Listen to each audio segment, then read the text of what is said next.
Hello, everybody. Good evening. What a wonderful crowd. I'm May, and I am an alcoholic. And it's wonderful to be back to the primary purpose group again. The drive is always worth it, this 3-hour drive. I live in the southern part of New Hanover County, so it takes a little while. But I have a brother in Ellerby, so I'm going to stop and spend the night with him. And if no one knows where Ellerby is, you should, because it is rather near here, and I'm going to tell you a little bit about it.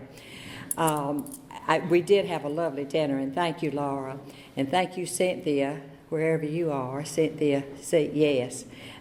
Thank you for having me, and congratulations on your 13 years, and the other Cynthia on 2 years, and Kim on 2 years, so this is great.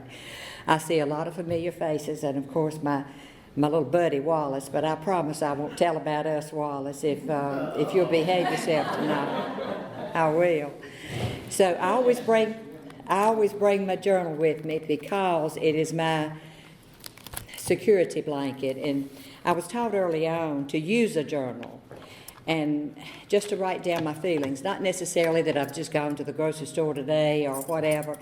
I have 2 sons. If one of my sons is just giving me hell, and by the way, if I say anything that offends you tonight, just get over it, because you've been drunk or you wouldn't be here. And I'd like to say welcome family and friends too, but I'll try not to say too much that does offend you. I want to give you treatment, but I want to tell you about being drunk first. And my sponsor tells me that I shouldn't stay drunk too long, but I want to tell you that I came from a very elite group of people, southern redneck white trash. Now I grew up on a tobacco farm in Ellerby and a dairy farm. It's a wonderful way to grow up, but I didn't think so at the time. I'm right in the middle of 3 children, and I do believe that middle children have this thing called middle child syndrome. If anybody in here is a middle child, I'm not the baby, I'm not the oldest, and I'm not the only girl. So I remember Mama saying that she had a hand for my sister and a hand for my brother, and she really didn't know what she was going to do with me. So, that makes you feel good when your own mama tells you that. But Ellerby, who in here knows where it is? It's only about a 45-minute drive, so everybody does. 893 people. It hasn't changed that much over the years. I want to tell you that their massage parlor is self-service, and they have... And by the way, I brought your shoes back, Wallace. And then, when I was in high school, we used the same car for driver's ed and sex education. And I'm proud to say I made an A+ in both of them. Isn't that neat?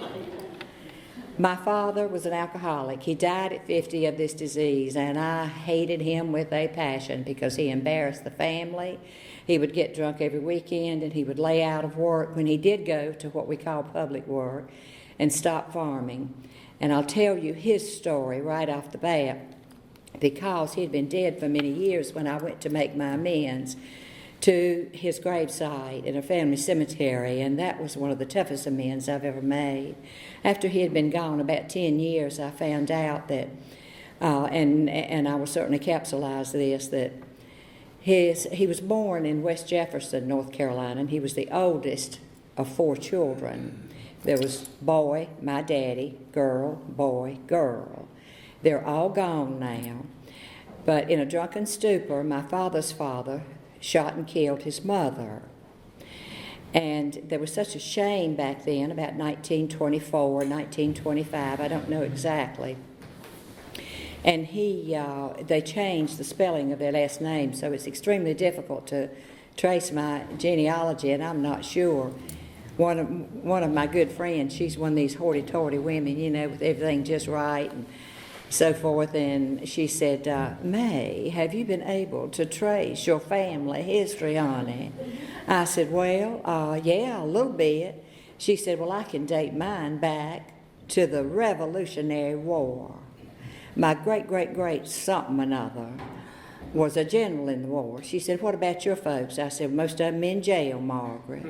And so she didn't ask me anything else about my folks, and that's probably true. And my father was driving a pet milk truck, and he went to a place called Abingdon, Virginia, and he decided he was going to go to church.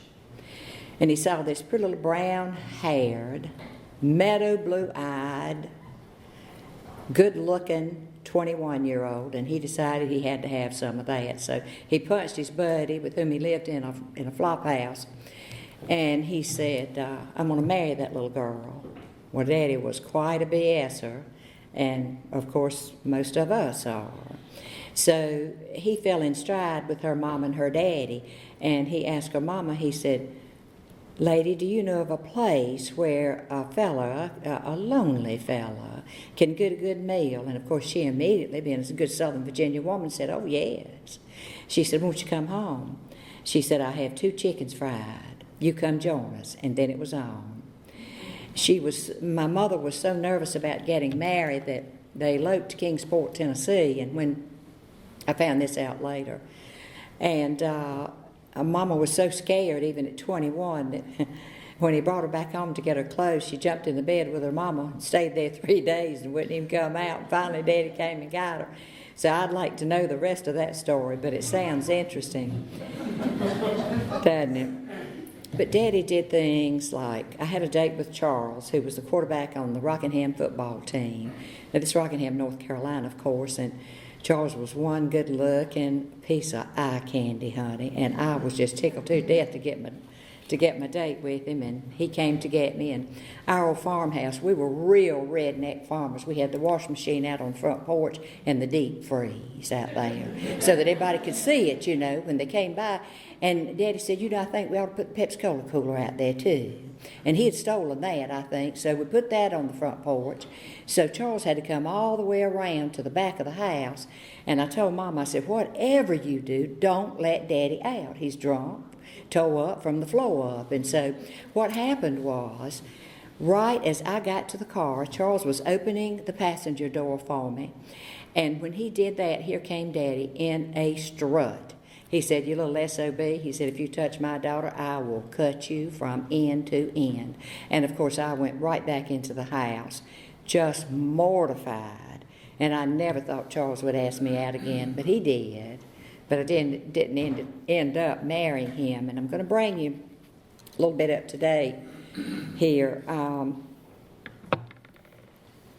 The jock on the football team at Ellaby High School was my love, Ray. Ray and May, we were quite the couple. And we married at 18. We went off to the University of South Carolina, stayed 4 years, and then we moved to Wilmington. And that man was just exciting to me when he was 40, as when we were 18 years old. Isn't that a gift? And when he was 43, he came home from his office. He worked for Union Pacific.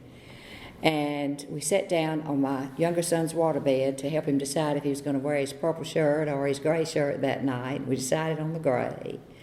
And he keeled over and he died. Now, I got his vital signs going again. And he lay in the hospital for 11 days there in Wilmington. And finally, his temperature went to 110. And he died. He had a series of blood clots because he was on Coumadin, and he'd had a pacemaker put in. Thus, the Coumadin, since it was not present, then he threw a couple of clots, and they went directly to the brain.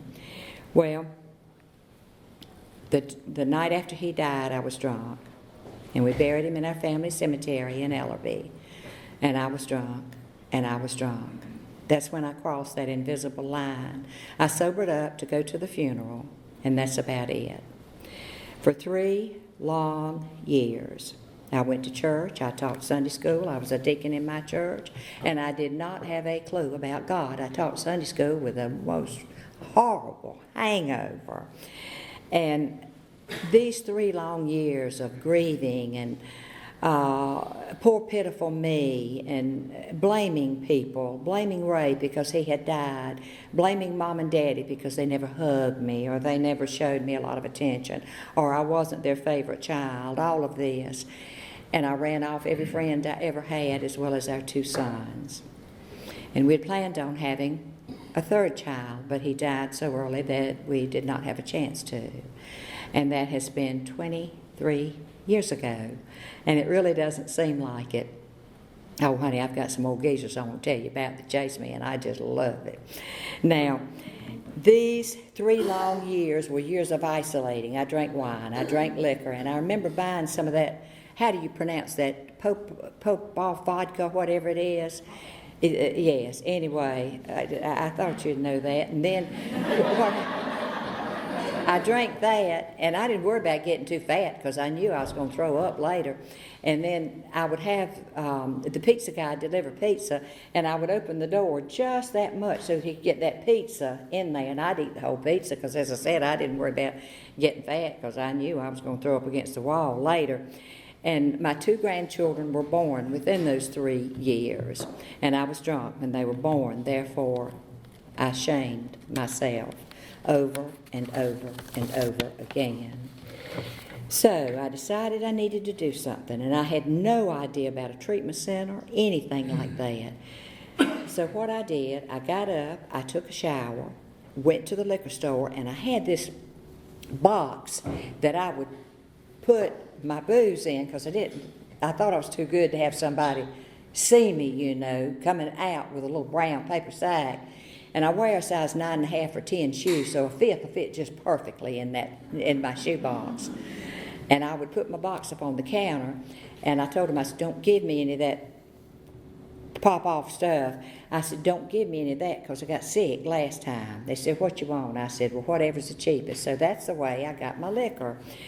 And when I hopped out of that bed, I decided that I was going to fix myself up. So I got my hair curled, I got my makeup on and some false eyelashes and my mini skirt, and I had just bought myself a fire engine red Cadillac with gold trim. And with that mini skirt on and that tight top cut to absolute heaven, and that skirt all the way to heaven. I burned my bridges, I burned my bra, and I burned everybody that I saw, and I burned the candle at both ends. All the while looking for Mr. Right. And I'd oftentimes find Mr. Right, but his last name would be Now. And so I'd find Mr. Right now.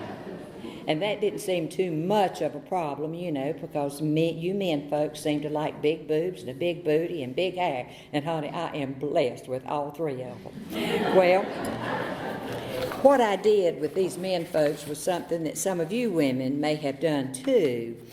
I had a 2-second rule. I'd throw him in, throw him off, and then throw his ass out. So I was drunk. But I thought I was looking mighty good, and it was either my hair, which was way up in the air, oh, it's calmed down now, or my legs. I never thought I'd be speaking at an AA meeting 19 and a half years later. I thought I'd have on a Thursday night my right leg slung over the back seat of a white Cadillac Escalade, but it does not work like that. I didn't get too upset if a man ran me off, which was often because of my drinking. I just used my favorite 4-letter word on them. You know what that is? Next. And it seems like there was always a next. I'd sow my wild oats on Saturday night and pray to the good Lord for crop failure on Sunday morning. And then something happened. My son, my older son, Andy, decided that he didn't know what to do with his mama.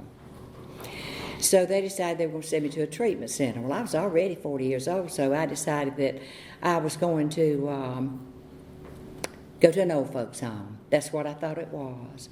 And so they packed me up, got rid of my pills, got rid of my booze, and I hid my booze underneath the sink with the Comet and, all that stuff. And never thinking they could find it. But they found it all, and they also found my shoebox up in the closet, too, that had my stash up in there. And called a friend, Brenda, and she took me to Fellowship Hall in Greensboro. Did anybody in here go to Fellowship Hall? Oh, okay, I want to talk to you after. And when I got there, I saw this woman who came up to me, and she said, she was a big girl, stood at least 6, maybe even 6'2", and she had on these tight jeans and this men's shirt. And she said, "Are you May?" I said, "Yes, I am." And I said, "Who are you?" She said, "I'm Teresa." And she said, we're in room number 7. I'm going to take you there. So she took me out, took me down the hall to room number 7. And I saw this picture, this ugly woman on her nightstand there. And I said, who is that, your sister? She said, no, that's my partner. Well, to show you how stupid I was, I said, do you practice medicine? Are you a doctor? That's your partner. Or do you practice law? She said, no, I'm gay. I said, Teresa, I'm going to cut your ass just as soon as I get hold of my knife. Now, that's how stupid I was. And for those 28 days, Teresa and I became fast friends. And I'm afraid Teresa's no longer living because she went out on crack. And I've called her mother, I've called her brother, and I just love her. I love her until the day that the God of my understanding calls me home. But Teresa taught me a lot of things, and she taught me how to love unconditionally. And she taught me just because somebody looks different or acts different. I mean, shoot, I grew up, I complained about the bed being too small, and I grew up with 3 sleeping to a bed. My older sister, my younger brother, and myself. I think I was engaged to my younger brother for a short period of time. But I was spiritually dead when I came into this fellowship. I thought I knew a lot. Cynthia and I were talking about this over supper, and I knew nothing. I knew nothing about living life on life's terms. I knew nothing about how to treat people kindly no matter how they treated me. I knew nothing about restraint of tongue and restraint of pen. I'd just cuss you out right then and there if I thought you needed it, and even if you didn't need it. And once I got into recovery, I went to my first meeting. I got home on a Tuesday, and I went to the welcome group that night. And my contact person from Fellowship Hall was sitting right beside me. And she ended up being my first sponsor, and she was a sponsor from hell. And then I got another sponsor because I knew I had to have a sponsor. That was drilled into me. And the second sponsor was from the back gates of hell. When I gave her, she was. When I gave her my 5th step, she says, I want to hear the dirt on you, sister. I know there's more dirt than what you told me. I said, well, I think that's it. I think it's it.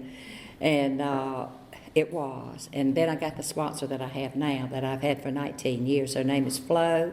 She is a brassy Long Island, New Yorker. She says things like, I'll say hair, and she says hair. You know, things like that. But I can understand her. I want to tell you some of the things that I've learned in recovery, and that is to go to meetings. Meetings will not keep us sober, but working those 12 steps and living a life that will please the God of our understanding, and living a life where when we put our heads on that pillow at night and do that inventory, that 10th step, and say, okay, do I need to make an amends? What have I done today that I could correct? From where have I learned a lesson? Because nothing happens in God's world by mistake. There is a meeting in Wilmington called the 1602 Club meeting, and it is in the hood. I'm not afraid to go there because once you get across the bridge, it's just about 5 minutes away, and many times around 5:30 in the afternoon, I'll come across that bridge and know that I need a meeting, and I'll stop. First time I went to that meeting, there was this big, greasy African-American fellow sitting beside me.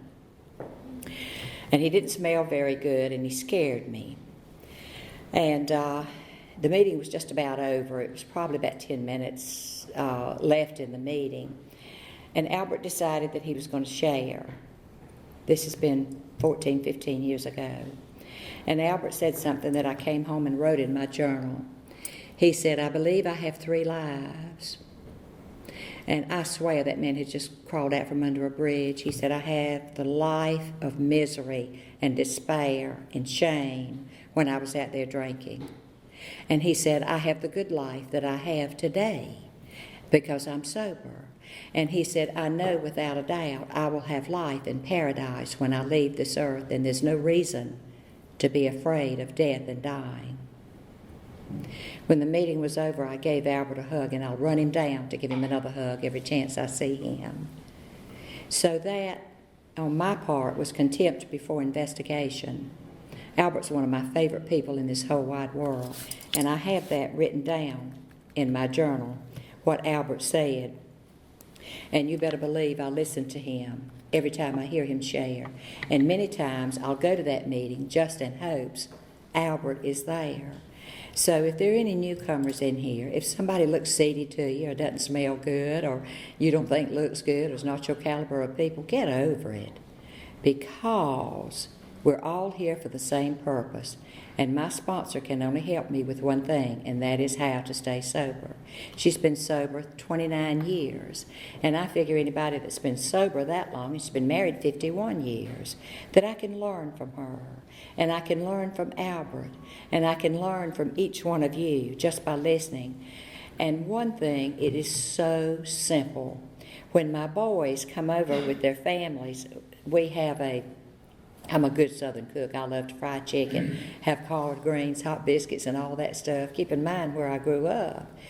And I used to think I had to entertain them. And now, in sobriety, I sit back and I listen to them. I just listen to them interact and have an exchange with one another.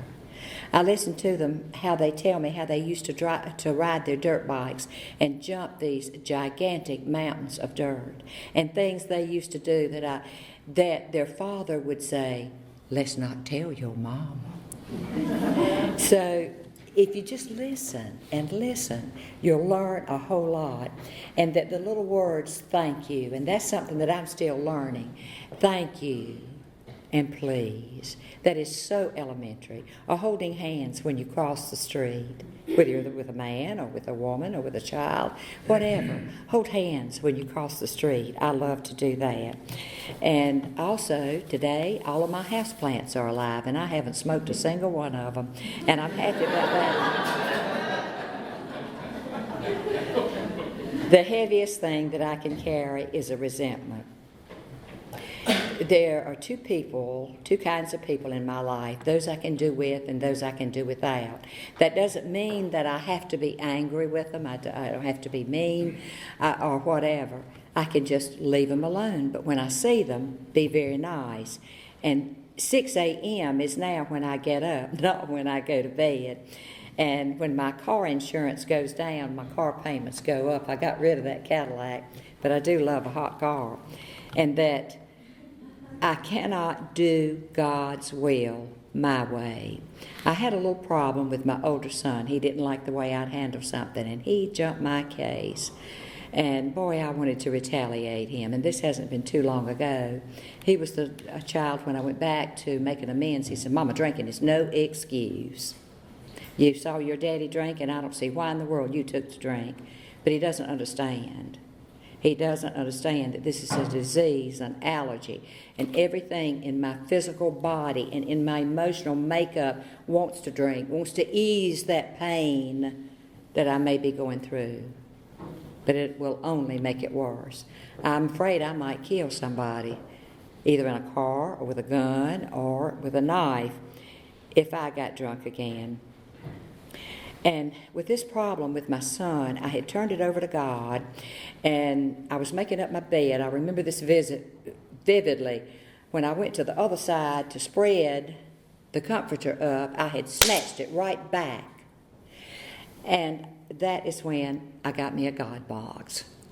And I wrote down his name. First I wrote down, "God, do something bad to this young'un. He's not good.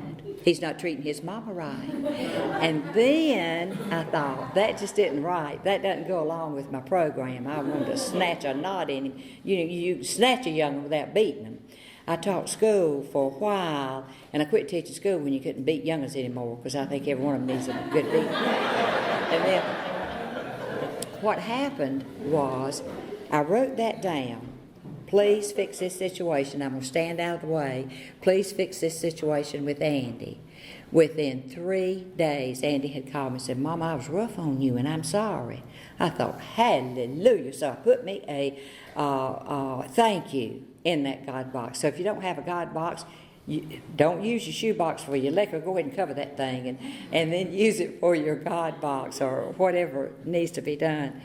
And I know I'm getting old because I started doing some crafts. I make wreaths, and I make these little door wreaths. I make baskets, boxes, anything, flowers. And you tell I don't have much of a love life because I'm doing those crafts, but I do when I want to, honey. But that I am a spiritual being having an earthly experience. And I agree with Albert. One day I will be in paradise. And I'm Presbyterian, and we believe at the very moment of death. And I had panic attacks terribly, and those go back to our fear of death. And I believe that at that very moment, our souls, our spirits, our personalities, whatever it is, soars to be with the God of our understanding. I lie the loudest when I lie to myself, and the biggest lie that was ever told is, I never lie. How many times have I been told that by some old skanky man? I want to tell you about some things that have gone on in recovery. I'm to the age where I've had several dear, dear friends who have passed on. And my only sister, she was just a year older than I. She was in First Health Hospital here just a few years ago, and she died of liver disease. And she had never smoked, she had never drank anything, but I'd never even seen her drink a beer.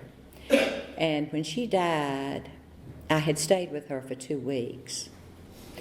And I got to tell her goodbye. I got to make an amends. And I got to take her to Chapel Hill to make sure that nothing else could be done for her. And she's buried over here in the Bethesda Cemetery with her husband. And in January, my only brother, he's the only relative I have left other than my sons, he had a heart attack, the same kind of heart attack that my father had. And my brother is not an alcoholic.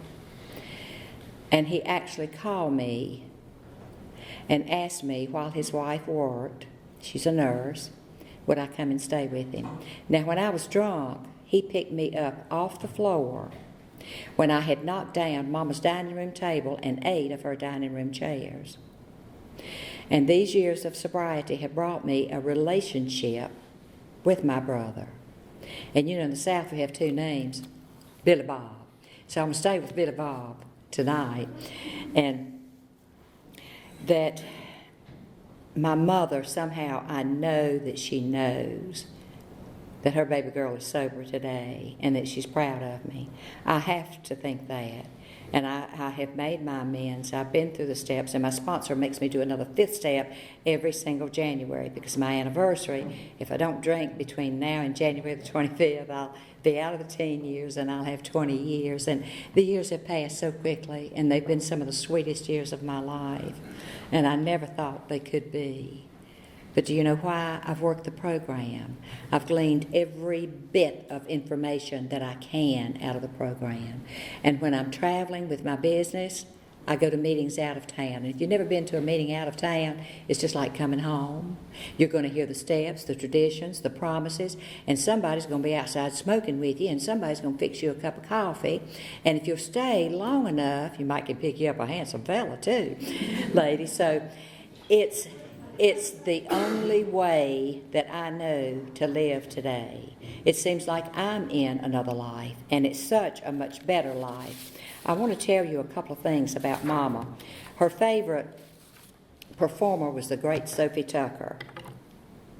And Sophie Tucker had a whole lot of wise sayings.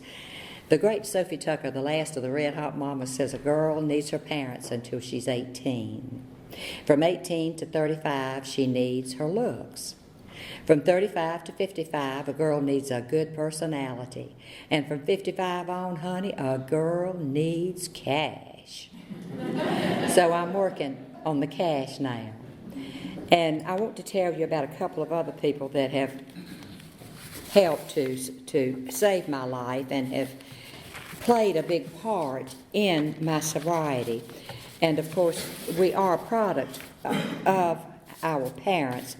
One is my doctor. When I went to have my AIDS test, have all of this tested and so forth, and everything turned out okay, I did not have a primary care physician, and it's very important for us to do that, to take care of our health, our emotional health, mental health, spiritual health. And I found that I had 2 lumps, and had them removed, and then I had 3 more and had those removed. And now I have 3 more, and went to the doctor just this morning before I left Wilmington, and she said, May, these also look benign. But I'm the type of alcoholic that when the doctor told me this at 8:30 this morning, at 8:31 I was panicked. I was just in a strut myself. And at 8:32 I had myself in the hospital, both breasts removed, and at 8:33 I was graveyard dead. So that's the kind of alcoholic that I am, jumping to conclusions, and then I call my sponsor, and I get grounded, and I pray. And the drive up here, the azaleas, the dogwoods, the new tobacco plants, the corn, the cattle out grazing, and the old mule. We had an old mule named Dinah. Daddy loved Dinah Shore. You know, see the USA. You remember that? Are you old enough to remember that, Wallace? Anyway, he loved Dinah Shore, and he named that old mule. She'd bite the hell out of you. And he named her Dinah. And one of my resentments against Daddy was that Dinah was so mean that when she died, he called Mr. Carl Dawkins' dogs, and they ate her. And I thought, God knows, how awful is that? But that's the way things were done then. And now I have no resentment against Daddy. And my mama, that good Southern Virginia woman with the brown hair and the meadow blue eyes, I want to tell you, she helped to, of course, being my mother, shape my life. But I had to forgive my parents, and I had to forgive myself, and that was the hardest person to forgive. I did have 12 sponsees, and I've lowered them to only 6, and that makes it so much more palatable. And I do go to meetings. I do call my sponsor, and I'm to call her tonight and let her know what a wonderful group Primary Purpose is.